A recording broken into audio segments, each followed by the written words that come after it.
one of the fastest rising stars in global athletics, blitzing through the track, one of the future of the athletics scene, Gout. 18-year-old Australian sprint sensation Gout is out with an injury. You get that? If you don't get it, forget about it. He suffered a grade 3 hamstring injury.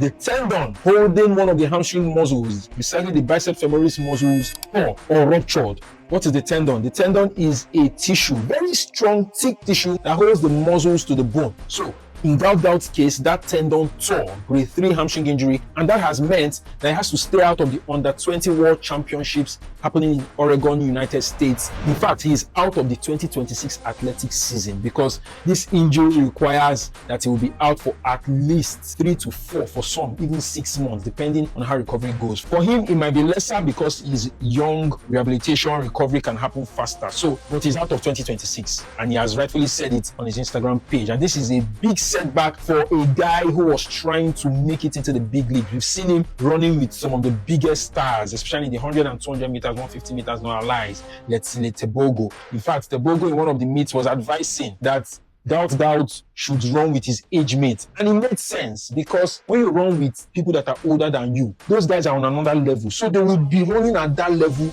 You that is younger, still inexperienced, you try to catch up, and that extra push can just do damage and cause serious injuries to you that could affect your career. And Tebogo was giving him this advice, and I think I saw a lot of outcry. People were dragging Tebogo, but hey, we saw afterwards that this guy came down with injury. Really unfortunate one for him. He's out of 2026. We hope that he will come back in 2027, and we hope that this injury would not affect his career on the long term, because this guy has all it takes to beat Usain Bolt's record across the 100 and 200 meters. So, Gout, don't be out for too long. We can't wait to see you.